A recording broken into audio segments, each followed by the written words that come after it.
আমার শিবনগরে জওয়ান যুবক ভাই জানেরা, আব্বা জান আম্মা জানেরা, খুব ঠান্ডা মাথায় ভালো করে শুনুন।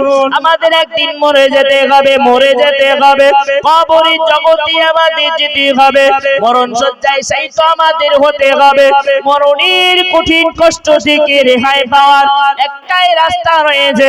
আল্লাহ পাকের নবী আমার বললেন, ও আমার সাহাবীরা তোমরা মনে রাখো, মরণের আযাব থেকে যদি তোমরা রেহাই পেতে চাও তবে আমার একটা কথা তোমরা অবশ্যই মনে রাখো।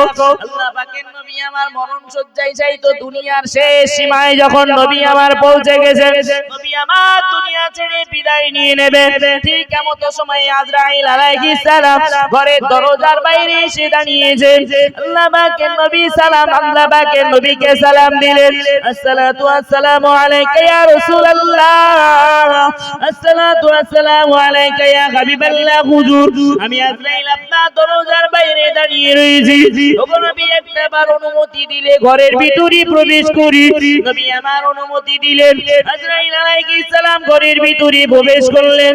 আর দয়ার নবীকে ডেকে ডেকে বললেন, ইয়া রাসূলুল্লাহ ইয়া হাবিবাল্লাহ হুজুর, আল্লাহ পাক আমাকে আপনার দরবারে পাঠিয়েছে, আপনার সাক্ষাৎ আল্লাহ পাক চেয়েছেন।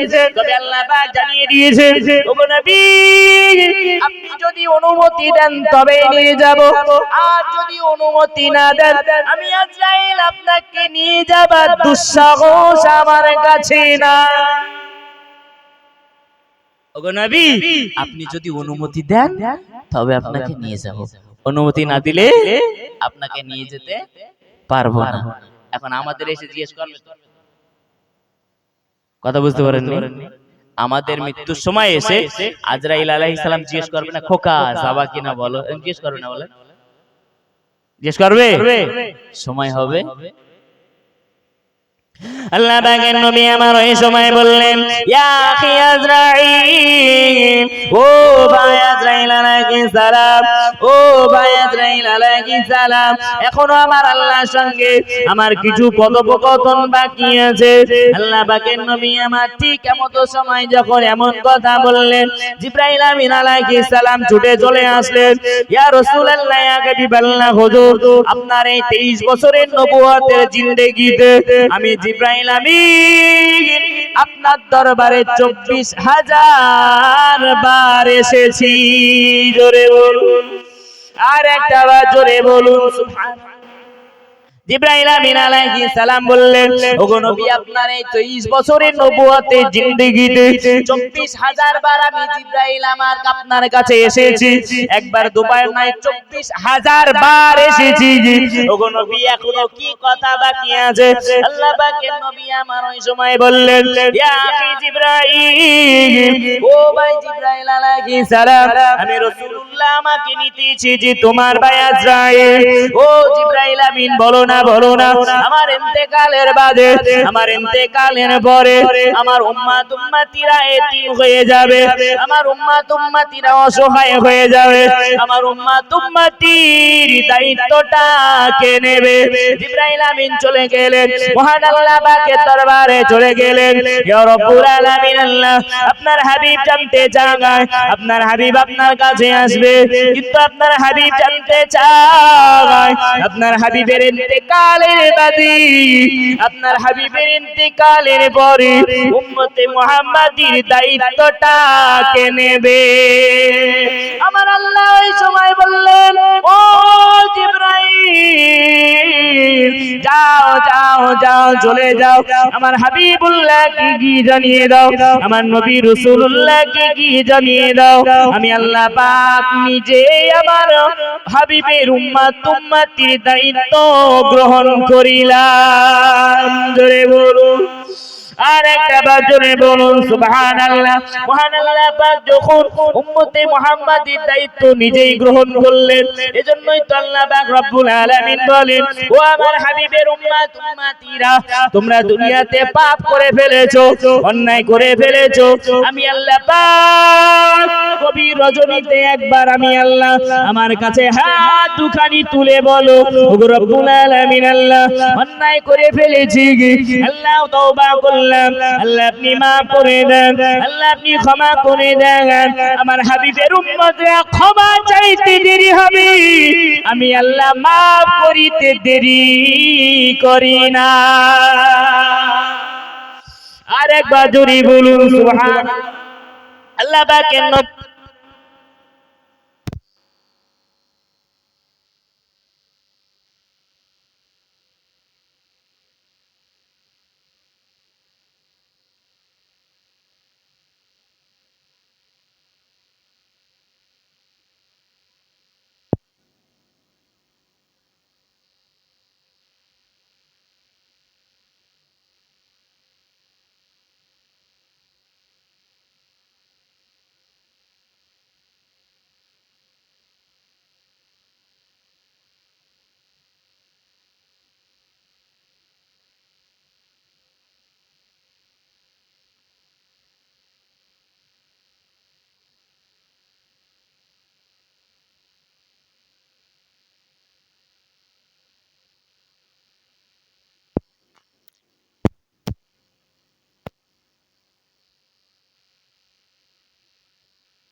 ইল্লাল্লাহ লা ইলাহা ইল্লাল্লাহ লা ইলাহা ইল্লাল্লাহ মুহাম্মাদুর রাসূলুল্লাহ সাল্লাল্লাহু আলাইহি ওয়াসাল্লাম। আলহামদুলিল্লাহ।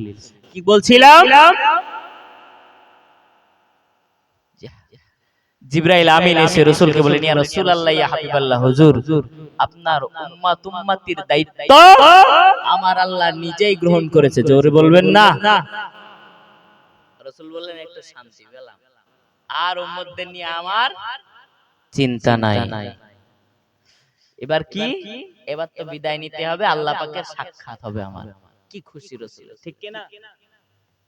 জিবরাইল আমিন চললেন, আজরাইল সাল্লামকে বললেন, আজরাইল সাল্লাম, ও ভাই আজরাইল আমাকে এবার নিয়ে চলুন। আজরাইল আলাইহিস সালাম নিজে শাহাদাত আঙ্গুলটা সোনার নবী সিনা মুবারকের উপরে রেখেছেন। যেই না সিনা মুবারকের উপরে রেখেছেন, আল্লাহ পাকের নবীর চেহারা মোবারক দিয়ে পাসিনা গড়ে যায়, ঘামগুলো গড়ে গড়ে গড়ে গড়ে মুক্তার দানার ন্যায় যখন গড়িয়ে যায়, কপালগুলো যখন ঘেমে যায়, আল্লাহ পাকের নবীর চেহারা থেকে যখন ঘামগুলো টুপি টুপি টুপি টুপিয়ে পড়ে, আল্লাহ পাকের নবীর চেহারার অবস্থা দেখে আজরাইল আলাইহিস সালাম শাহাদাত আঙ্গুলটা উঠিয়ে নিলেন। আর সোনার নবীকে ডেকে জিজ্ঞাসা করে, ইয়া রাসূলুল্লাহ ইয়া হাবিবাল্লাহ, হুজুর আমি আপনার চেহারার দিকে যখন তাকিয়ে দেখলাম আপনার চেহারাটা লাল হয়ে গেল, আপনার চেহারা থেকে ঘামগুলো টুপিয়ে টুপিয়ে পড়ে। ওগো নবী, আপনার চেহারা দিয়ে ঘামগুলো কেন টুপিয়ে পড়ছিল? আল্লাহ পাকের নবী ওই সময় বললেন, ইয়া আখি আজরাইল, ও ভাই আজরাইল আলাইহিস সালাম, তুমি যখন আমার সিনা মুবারকের উপরে আমি রাসূলুল্লাহ আমার সিনার উপরে শাহাদাত আঙ্গুলটা রেখেছো, আমি রাসূলুল্লাহ যেন মনে করিলাম উহুদ পাহাড়টা যেন আমার সিনার উপরে চাপিয়ে দিয়েছো। রাসূলের ইন্তেকালের সময় যদি আজরাইল আলাইহিস সালাম এমন ব্যবহার করে, নবী যদি মনে হয় সিনার উপরে উহুদ পাহাড় চাপিয়ে দিয়েছে, আমাদের ইন্তেকালের সময় আজরাইল আলাইহিস সালাম কেমন ব্যবহার করবে? কেমন ব্যবহার হবে? খুব শান্তির সাথে নাকি? গলায় পা তুলে দিয়ে নিয়ে যাবে, তো দেখার সময় হবে না, ঠিক কি না? বলতে, খোকা এখনো সাবধান হয়ে যাও, রাস্তাঘাটে ঘুরতেছো, মরার সময় আছে। আরে কয়দিন আগে, এখনো বোধহয় বছর পুরেছে কিনা, না 1 বছর হয়ে যেতে পারে, আমি জানাজা পড়লাম, কাজে গেছিল, স্লাপ পড়ে মরে গেছে। বয়স খুবই কম, 30-32 হতে পারে। আর মরার গ্যারান্টি আছে? মরার যদি গ্যারান্টি না থাকে তুমি নামাজ কি করে কাজা করো? কবরের ভয় কেন তোমার অন্তরে নাই? তুমি ঘুরে বেড়াও, নসিহত শোনার সময় তোমার কাছে নাই। তুমি কি মরবা না? মরতে হবে না? মরার যার গ্যারান্টি নাই, এক ধাপ আগে আগিয়ে ফেলবে, এই গ্যারান্টি যার কাছে নাই, সে বলে কি করে যে একটু বয়স হোক তখন পড়বো নামাজ। আল্লাহর প্রতি তার অগাধ বিশ্বাস নাই, ইমানে ঘাটতি থাকার কারণে এই কথাগুলো তার ভেতর থেকে বার হয়, ঠিক কিনা? যদি ঈমান পরিপূর্ণ থাকতো কখনোই বলতে পারতো না। মৃত্যুর জন্য সর্বসময় প্রস্তুত হয়ে থাকতো। এখনই জিবরাইল আমিন নিয়ে যাবে, আজরাইল আলাইহিস সালাম নিয়ে যাবে, আমি মৃত্যুর জন্য রেডি আছি, এমন বুকে হাত দেখে বলতে পারবে? পারবে না, কারণ কোনো না কোনো ত্রুটি আছে। তারপরেও আমাদেরকে তৈরি থাকতে হবে, কখন মরে যাব কোনো গ্যারান্টি।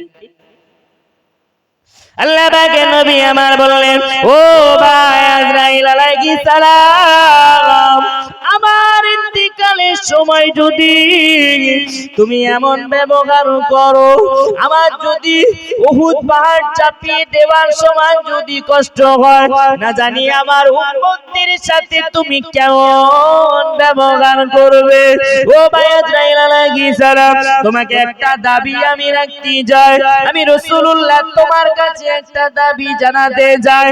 আল্লাহ পাকের নবী আমার ওই সময় বললেন, ও ভাই আজরাইল আলাইহিস সালাম, ও ভাই আজরাইল, আজ থেকে কিয়ামত পর্যন্ত আমার যত গুনাহগার উম্মতিরা দুনিয়াতে আসবে, तमाम উম্মতির মরণের সময় তাদের যতটা না কষ্ট দিবে, তাদের যতটা মরণের আযাব গজব দেবে, সব আযাব গজব গুলি আমি রাসূলুল্লাহ আমাকে দিয়ে আমার আত্মাটাকে নিয়ে যাও, যাতে করে আজ থেকে কিয়ামত পর্যন্ত আমার গুনাহগার উম্মতিরা মরণের আযাব থেকে রেহাই পেয়ে যায়।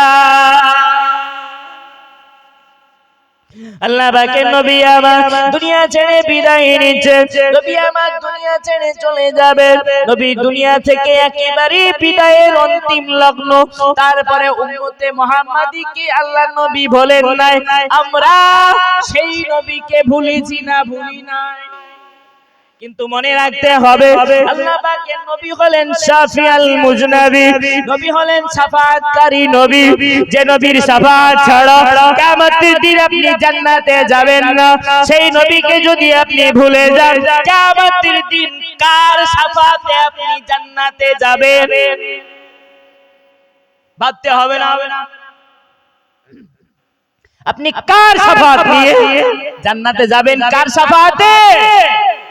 এত কষ্ট করে জান্নাতের বাগান করেছে, এখানে বসার যদি লোক খুঁজে না পাওয়া যায়, যদি কবরের জন্য আপনি তৈরি না থাকে, আপনি কার শাফাআতে জান্নাতে যাবেন কিয়ামতের দিন? নবী শাফাআত ছাড়া কোন নবীরাও যেদিন জান্নাতে যেতে পারবে না, আপনি কার শাফাআতের আশায় বসে আছেন? আপনার অন্তরে নবীর প্রেম ভালোবাসা, আপনার নামাজ নাই, রোজা নাই, যাকাত নাই, কলেমা নাই, কিছুই নাই, আপনি শাফাআতের আশায় বসে আছেন। জান্নাত তোমার মামুর বাড়ি যাতে বলে যেও নাকি ভাই?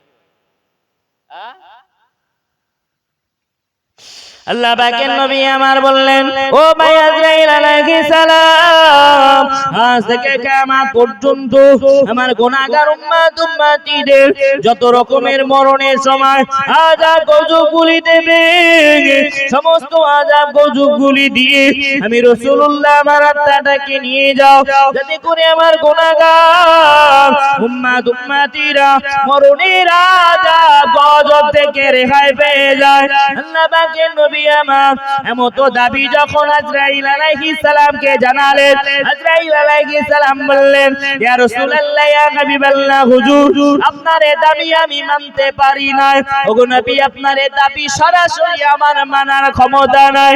আপনার উপরে আযাব দেব, আপনাকে কষ্ট দেব, এমন দুঃসাহস আমি আজরাইল আমার নাই। ওগো নবী, তবে একটি কথা আপনাকে বলে যায়, ও নবী একটি কথা আপনাকে জানাতে চাই। ইয়া রাসূলুল্লাহ, ইয়া হাবিবাল্লাহ, হুজুর আপনার যে সমস্ত উম্মত উম্মতিরা দুনিয়াতে 5 ওয়াক্ত নামাজ আদায় করিবে, 5 ওয়াক্ত ফরজ নামাজের শেষে ডাইনে বামে একবার করে সালাম ফিরিয়ে দিয়ে আমার বলে যাওয়া দোয়াটা যদি একবার পড়ে নেয়, আমি আজরাইল আলাইহিস সালাম কথা দিলাম তাদের মরণের সময় আমি আজরাইল কষ্ট দেব না, দেব না, দেব না। তারা মরণের সময় এমন শান্তির ঘুম ঘুমাবে, এমন আরামের ঘুম ঘুমাবে, যেমন নাকি বাচ্চা মায়ের দুধ পান করিতে করিতে করিতে করিতে বাচ্চা কখন ঘুমিয়ে পড়ে, মায়ের স্তন থেকে বাচ্চার মুখটা বার হয়ে যায়, মা যেমন কোনো কষ্ট পায় না, বাচ্চা যেমন কোনো কষ্ট পায় না। ওগো নবী, আপনার উম্মত উম্মতিরা এই আমলটা যদি করে, আমি আজরাইল কথা দিলাম তাদের মরণের সময় তারা এমন ভাবে ঘুমিয়ে পড়বে তারা নিজেরাও জানবে না। জোরে একটু জোরে হবে না? তাহলে মরণের আযাব থেকে রেহাই পাওয়ার রাস্তা রাসূল ইন্তেকালের আগে বলে গেছে। এখন মনে হচ্ছে দোয়াটা কি, যদি একটু জানতে পারতাম তাহলে ওই ছাল ছাড়ানোর মতো কষ্ট থেকে অন্তত বেঁচে যেতাম, বুকে অন্তত উহুদ পাহাড়টা চাপিয়ে দিত না। বলেন মনে হচ্ছে না? বলবো এখানে সবাই কি 5 ওয়াক্ত নামাজি? কথা বলেন নাই? এমন একজন কেউ নেই আমার ভাই যে জুম্মার দিন পড়তে যায়, আগামী কাল থেকে মাগরিবের নামাজটা পড়বে। 5 ওয়াক্ত পড়তে বললেও জীবনে হবে না। ঠিক বলেছি না? অন্তত মাগরিবটা শুরু করবে কাল থেকে। হুজুর আমি 5 ওয়াক্ত নামাজ পড়ি না, শুধু জুম্মায় হাজিরা দেই, কাল থেকে মাগরিবের নামাজ পড়ব, আমি দোয়া করব আল্লাহ কবুল করবে। 5 ওয়াক্ত পড়া হয় না, 5 ওয়াক্ত পড়া হয় না, কাল থেকে মাগরিবটা পড়বো, আস্তে আস্তে 5 ওয়াক্ত শুরু করার চেষ্টা করব। এই কি আমার জন্য বলছি? যার তার জন্য কেউ হবে না। একজন একটু হাত তুলে বলেন না, আমি দোয়া করব। 5 ওয়াক্ত নামাজ হয় না? হয়তো তা আমি তা বলি। 5 ওয়াক্ত নামাজ পড়েই না, শুধু জুম্মা পড়ে, কাল থেকে মাগরিব পড়বে, কাল থেকে মাগরিবটা কাজা করবে, হবে একজন ইনশাআল্লাহ। একটু তাড়াতাড়ি বলেন না, দোয়াটা বলবো তাড়াতাড়ি। এতগুলো মানুষের দোয়া পাবে, আল্লাহ কবুল করে নেবে, ঠিক কি না বলেন? কেউ হবে না? কোনে এসে মরিছি না, সবাই নামাজ পড়ে মাশাআল্লাহ। আল্লাহ কবুল করুন, বলি আমিন। একটু জোরে বলুন না আমিন। আল্লাহ পাকের নবী আমার বললেন, ও আজরাইল আলাইহিস সালাম দোয়াটা একটু বলে দেন। আজরাইল আলাইহিস সালাম বললেন, ইয়া রাসূলুল্লাহ, ইয়া হাবিবাল্লাহ, হুজুর আপনার গুনাহগার উম্মত উম্মতিরা যদি 5 ওয়াক্ত ফরজ নামাজ আদায় করবে, ডাইনে বামে একবার করে সালাম ফিরিয়ে নেবে, ডাইনে বামে সালাম ফেরানোর পরে একবার আয়াতুল কুরসিটা পড়ে নেবে, আমি আজরাইল কথা দিলাম, আমি আজরাইল কথা দিলাম, ওই মানুষটার মৃত্যুর সময় আমি আজরাইল কোন রকমের আযাব দেব না, আমি আজরাইল কোন রকমের শাস্তি দেব না। যেমন নাকি বাচ্চা মায়ের কোলে দুধ পান করিতে করিতে কখন বাচ্চা ঘুমিয়ে পড়ে, বাচ্চা যেমন জানতে পারে না, ঘুমটা ভাঙে না, মায়ের যেমন কোনো কষ্ট হয় না, আপনার ওই সমস্ত উম্মত উম্মতির কোনো কষ্ট হবে না। ওগো নবী জানিয়ে দিলাম, আল্লাহ পাকের নবী আমার জেনে নিলেন, সাহাবী হুজুররা জেনে নিলেন যারা আমল করবে মরণের আযাব গজব থেকে রেহাই পেয়ে যাবে, মরণের আযাব গজব তাদের হবে না। ওগো আমার সোনার মানিকেরা, আল্লাহ পাকের নবী সাহাবী জিজ্ঞাসা করলেন, ইয়া রাসূলুল্লাহ, ইয়া হাবিবাল্লাহ, হুজুর মরণের আযাব গজব থেকে রেহাই পাওয়া গেল, ওগো নবী মরার পরে মৃত্যু শয্যায় শায়িত বান্দা মৃত্যু যখন হয়ে যাবে, আত্মা মোবারক যখন নিয়ে চলে যাবে, আজরাইল আলাইহিস সালাম যখন ওই বান্দার আত্মাটা নিয়ে চলে যাবে, ওই বান্দাটার অবস্থাটা কেমন হবে? আজরাইল আলাইহিস আল্লাহ পাকের নবী আমার বললেন, ওগো আমার সাহাবীরা তোমরা মনে রাখো, ওই মানুষটার মৃত্যুর সময় যখন হয়ে যাবে, ওই মানুষটার মৃত্যু যখন হয়ে গেল, বান্দা যদি গুনাহগার হয়, বান্দা যদি পাপাকার হয়, ওই বান্দার তামাম দেহটার ভেতরে, এই দেহটার ভেতরে বান্দার আত্মা মোবারক ছটফট ছটফট করতে থাকবে, একবার মাথার দিকে, একবার পায়ের দিকে, একবার বুকের কাছে দাঁড়িয়ে যাবে। ও আল্লাহ পাকের বান্দারা অবশ্যই মনে রাখুন, আল্লাহ পাকের ফেরেশতা আজরাইল আলাইহিস সালাম অত্যন্ত রাগান্বিত হয়ে যাবে। অত্যন্ত রাগান্বিত হওয়ার কারণে ওই বান্দার পায়ের দিক থেকে দাপাতে থাকবে, দাপাতে দাপাতে দাপাতে দাপাতে ওই বান্দার আত্মাটা যখন গলার কাছে চলে আসবে, একটা টান দিয়ে ওই বান্দার আত্মা মোবারকটা ছিঁড়ে নিয়ে আজরাইল আলাইহিস সালাম চলে যাবে। ওই বান্দার দেহটা নবী জানিয়ে দিলেন, ওই বান্দার তামাম দেহটা পাকা ফোড়ার থেকেও বেশি ব্যথা হয়ে যায়। বান্দার দেহটা পাকা ফোড়ার থেকেও বেশি ব্যথা হয়ে যায়। এই জন্য আমরা কি করি? কুলের পাতা উষ্ণ গরম করে গোসল দিতে হয় নাকি গো? এবং উষ্ণ গরম পানি কেন করতে হয়? এখন ঠান্ডা দিলেও ব্যথাতে কষ্ট হয় না, হয় না? আর বেশি গরম দিলেও কষ্ট হয়। এখন মানুষ অনেকে এখন পানি গরম করার আলসিতে কলের পানি এনে ঢেলে দেয়। এমন নালায়েক আছে না নাই? এই কাজ কি করা যাবে? কোন বান্দা যখন মারা যাবে তাকে ইজ্জতের সাথে গোসল দিতে হবে, এই দায়িত্ব দুনিয়াবাসী। যদি না দেয় কিয়ামতের দিন হিসাব দেওয়া লাগবে না, লাগবে না? হিসাব দিতে হবে সবাইকে। তাহলে কি করতে হবে? মানুষ যখন মরে যাবে তার দেহ থেকে কাপড়গুলো এত হালকা ভাবে খুলবে বান্দার যেন কষ্ট না হয়। বোঝা গেছে না? যায়নি? বান্দার কষ্ট না হয় রাসূল বলছেন, আমি বলি নাই। একটা সত্যি কথা বলবেন? এখন ধরলেন কালকে একজনের নাম করে বলিস তো, সে আবার রাগ করে উঠে চলে গেছে। আজকে নাম করে বলবো না। কালকে এক জায়গায় মিলাদ করতে করতে একটা ছোট্ট গল্প বলছিলাম, একজনকে বলেছে আমার ভাই বলেছে, তা উঠে চলে গেছে, আর মিলাদ শুননি।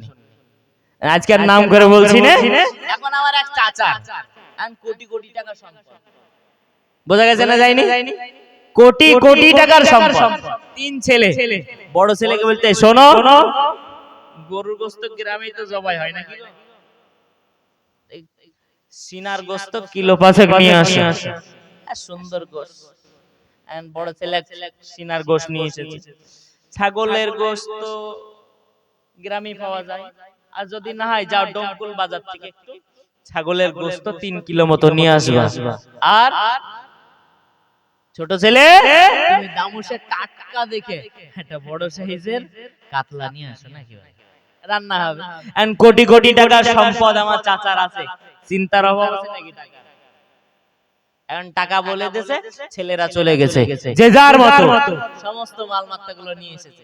এন্ড সুন্দরভাবে রান্না বান্না হচ্ছে, খাওয়া দাওয়া হবে, খুশি খুশি খাবে, নাকি বলেন? এখন চাচার বিশাল বড় বিল্ডিং, বাংলো বাড়ি, সামনে একটা চেয়ার দেওয়া আছে। চাচা আমার হেলান দিয়ে আরাম করে বসে বসে পা দোলাচ্ছে। 11টা বাজেছে, বলছে এবার গোসল করব, দুটো খাওয়া দাওয়া করব, যোহরের নামাজ পড়তে হবে, নাকি? এখন উঠতে যাবে গোসল করার জন্য, আজরাইল সালাম দেখো গা উঠবি কই, চল এবার জাতীয় সময় হয়ে গেছে,